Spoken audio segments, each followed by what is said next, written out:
It was a late spring night in Minnesota. A college student calls his parents, saying he's stranded on a dirt road. They stay on the phone with him for nearly an hour, until suddenly he says one word, "Oh, shit," and the line goes dead. He was never seen again. Welcome to True Crime Vault. Today, we're unlocking the chilling disappearance of Brandon Swanson, a case that continues to baffle investigators and haunt his family more than a decade later. It was May 14th, 2008, a Wednesday night. Brandon, a 19-year-old college student, had just finished his first year of classes at a community college. He was heading home from a small get-together with friends to celebrate the end of the semester. He left the party around midnight, driving his Chevrolet Lumina. He wasn't intoxicated, and by all accounts, he seemed fine. But somewhere along those rural Minnesota backroads, things went very, very wrong. At around 1:30 a.m., Brandon's car got stuck in a ditch near the small town of Lind.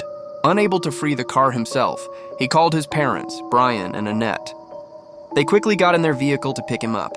Brandon stayed calm on the phone, describing nearby landmarks to guide his parents. He insisted he knew exactly where he was. But when his parents arrived at the location he described, Brandon wasn't there. For the next 47 minutes, Brandon stayed on the line with his dad, walking along dirt roads and saying he could see the lights of a nearby town. They kept trying to find each other, but the directions never seemed to match.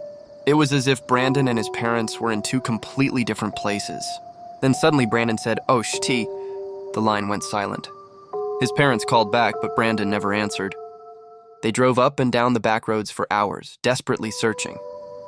By morning, they contacted police. At first, authorities assumed Brandon had simply run away or would show up later. But his car was soon found, miles away from where he thought he was. Inside the car, nothing was unusual. Brandon had simply vanished.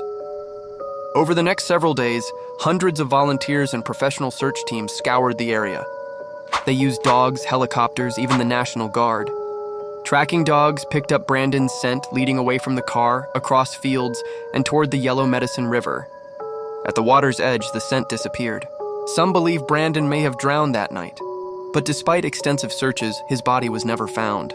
The Brandon Swanson case raises haunting questions. Did he fall into the river, swept away by the current? Could he have climbed out and made it somewhere else?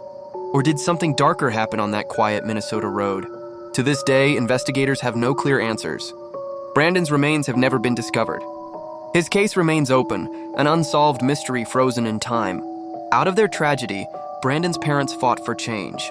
In 2009, Minnesota passed Brandon's law, requiring police to take immediate action when an adult is reported missing under suspicious circumstances.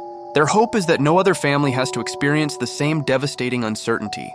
The disappearance of Brandon Swanson is a case filled with heartbreak and unanswered questions. A young man on the edge of adulthood, gone in an instant, leaving only confusion and silence behind. What do you think happened that night? Was Brandon a victim of the river, or is there a darker secret hidden in the fields of Minnesota?